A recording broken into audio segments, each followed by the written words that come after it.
Good morning, children. How are you all? I hope all of you are fine. Okay. So in the previous class, we have started matter around us chapter, and we have studied about the properties of few properties of solids, liquids, and gases like shape and volume. Once we will recall what we have learned in the previous class. So we have learned that solids have fixed shape, whereas liquids takes the shape of the container in which they are, and gases have no shape. Coming to volume, solids have fixed volume, liquids also fixed volume, and gases have no fixed volume. And today we will be seeing two more properties of solids, liquids, and gases. That is, third one is about compressibility, and fourth one is diffusion. Okay, we will see one by one. Before going to compressibility and diffusion, first of all we have to know what is the particles arrangement in solids, liquids, and gases. I have drawn here a small diagram to represent the intermolecular spaces. You see the pictures clearly. You can understand. First of all, what is intermolecular space? Intermolecular space is nothing but the distance present between the particles. You know, every matter is made up of particles, whether it is solid or liquid or gas. It is made up of particles. These particles can be called as atoms or molecules or ions, depending on the situation. And now we can say, let us assume that these particles are here molecules.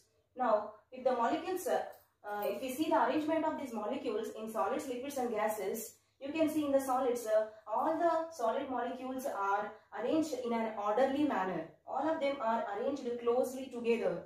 So there is very less distance between the two molecules. So that distance between the two molecules is called intermolecular space. And why there is very less intermolecular spaces? Because the molecules are tightly bounded together because of large intermolecular forces of attractions. Intermolecular forces of attractions. That means in between the two molecules there will be acting a force of attraction, that is intermolecular force. Because of very high intermolecular forces, all the molecules are arranged very closely, and thereby the intermolecular spaces are very less in case of solids. Liquids, the intermolecular forces are less compared to solids. Because the forces are less, the molecules will be having some distances between them. Therefore, we can say intermolecular spaces are high in liquids compared to solids. In liquids, high intermolecular spaces are present. In gases, there are very less intermolecular forces of attraction. That's why the atoms can be present like this. There is no any orderly arrangement. In liquids also there is no any orderly arrangement. The molecules are arranged with some intermolecular distances, but in gases there will be large intermolecular distances. That means because of very less intermolecular forces of attraction, the atoms will be moving freely here and there. So intermolecular forces of attraction are very less and intermolecular spaces are very high. So this is the particle arrangement in solids, liquids, and gases. Now coming to this property, compressibility. What is compressibility? Means the ability of a matter to have compression. The ability of a matter to undergo compression. What is compression? Compression is nothing but the volume of the matter will be decreased when we apply the pressure on it. On applying the pressure, the matter can be decreased its volume. That is called compression. This process is called compression. Now, to understand compressibility more clearly in solids, liquids, and gases, just recall one thing, that when you get fever, you will be going to the doctor. So he will give one injection. Injection will be given by the doctor with the help of a syringe. So take the syringe, take 50 ml of syringe, and you just press its nozzle. The syringe will be having some nozzle. You press it so that it will be, the piston will be moving inside, upward and downward. So when you pull the nozzle with the help of your fingers, the air will be sucked inside. Air will be sucked inside. When the air is filled inside the syringe, you press the nozzle. It will be moving upward and downward very easily. That means what is present inside the syringe? The air is present. Air is nothing but a gas. So when gases is present, the movement of piston will be easy. That means we can easily compressing. The volume of the gas decreases. The compression is very easy when gases are present. Take the same syringe and you fill the syringe with water. When you fill the water, you will feel some difficulty to move the piston upside and downside, because the water is present inside the syringe. No, it is liquid, so the compression will become somewhat difficult. So we can say that in liquids, the intermediate compressibility is intermediate. In gases, the compressibility is maximum. When syringe is filled with air, the compressibility can be easily done. The gases can easily undergo compression. Why easily undergo compression? Gases, because in gases very high intermolecular spaces are present. No, this intermolecular spaces are very high, so that they can easily undergo compression. That's why I wrote maximum. Liquids, when you take the water in the syringe, it becomes difficult movement of, so that we can say that it is intermediate. The compressibility of liquids is intermediate. Coming to solids, take the same syringe and inside you just take some pieces of wooden pieces. Now, when wooden pieces are present, it becomes still very difficult for you to move the piston upside and downside. Okay, so that we can say that solids cannot be easily compressible. The compressibility in solids is very less. Compressibility in solids is very less. We can also see some other examples of solids like a sponge. When you rub the board with the help of a sponge, so that sponge is also a solid, because it is also having some fixed shape, fixed volume and some fixed boundaries. Okay, solid, the sponge is a solid, but it can be compressible. When you apply the pressure on it, it will be easily decreases its volume, it is compressed. Whereas a wooden piece cannot be compressed easily as that of a sponge, because again we can see that the difference arises between the sponge and wooden piece only because of the intermolecular spaces. In the sponge, it is also a solid, but having some more intermolecular spaces compared to wood. So because of the intermolecular spaces are large, it can be compressed. Okay. Whereas in the wood, it cannot be compressed because it is a hard, strong, rigid with very less intermolecular spaces the wood contains. That's why the compressibility is very less in case of wood rather than sponge. So we have to, maybe both of them are solids only, but there is existing some difference in between their structures. One is a soft solid, another one is a hard solid. That's why.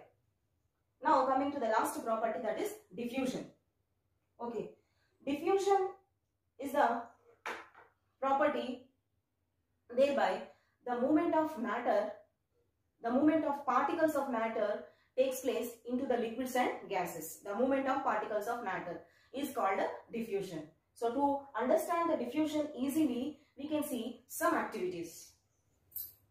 All of you know what is this one? Incense stick. I have lightened the incense stick, and this lightened incense stick, if I place at one corner of the room, the scent in the vapors and the smoke, scent in the vapors as well as the smoke mixes with the gases, that means mixes with the air around it, and it will be moving from one place to the other place. So this is also called diffusion.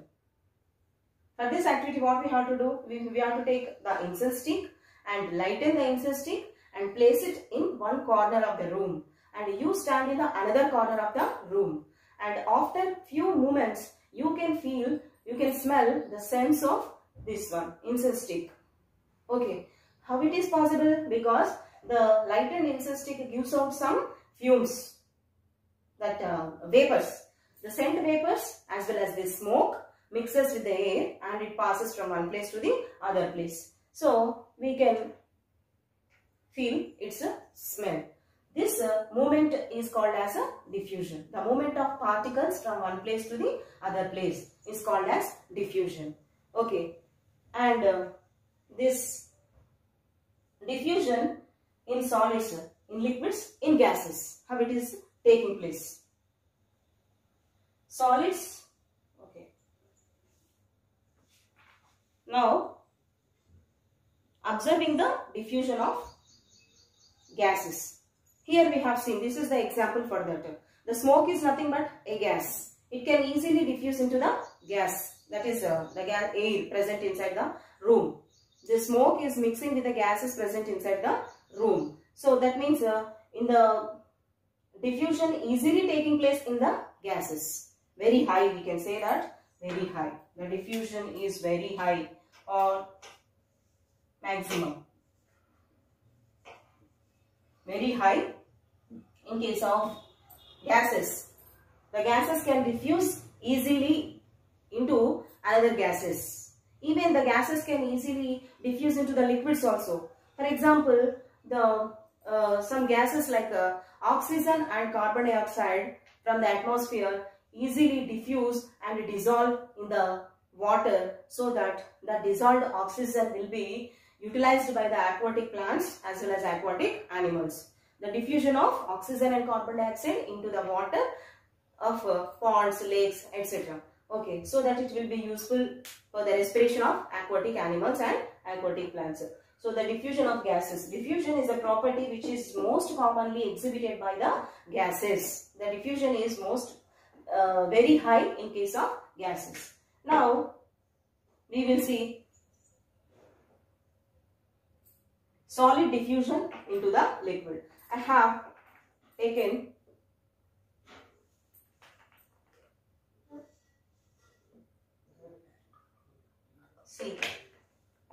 some water here, and this is the red food color.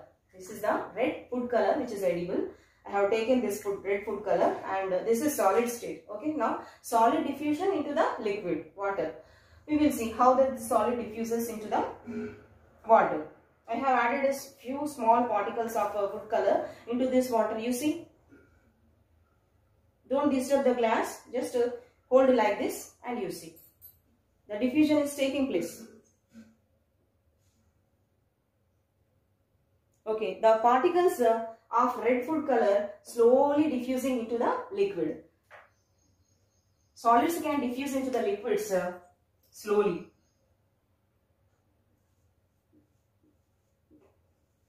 Solids diffuses into the liquids slowly. Whereas now we will see liquids into liquids. For that, again I will take another container and I will pour some water in it. You see, I have filled the container with half volume of water. Half of it is filled with water. Now I am taking this one. It is a green color liquid, colorful liquid. So it is a herbal antibacterial solution which is used for floor cleaning. I have taken because it is more easily visible because of its color, green. Okay, now both of them are liquids only. This is a colored liquid, this is a plain colorless liquid. Now this liquid diffuses into this liquid. How fastly? We will see.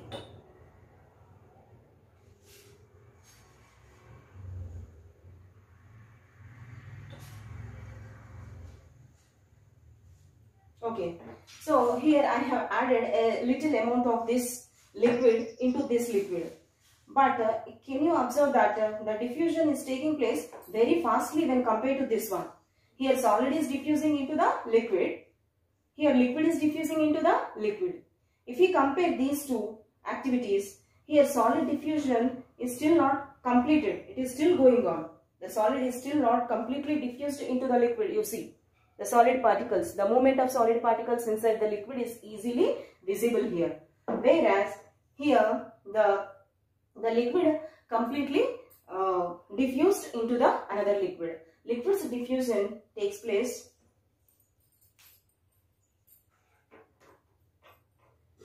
high. Okay, so solids diffuses into the another liquids slowly, whereas the liquids can diffuse into another liquids with very fast, that means high. Whereas gases can diffuse into the gases or liquids very high. This time duration is different. So the time required to undergo the process of diffusion by any matter is called the rate of diffusion. The rate of diffusion is very high for gases. The rate of diffusion is somewhat less for liquids than gases, and it is very less for solids. We can write the rate of diffusion. Rate of diffusion is high in gases. Gases greater than liquids, greater than solids. This is the order of rate of diffusion. which we have observed with the small activities. Okay, I hope you have understood this class. So try to write down some important points. Okay children, thank you very much.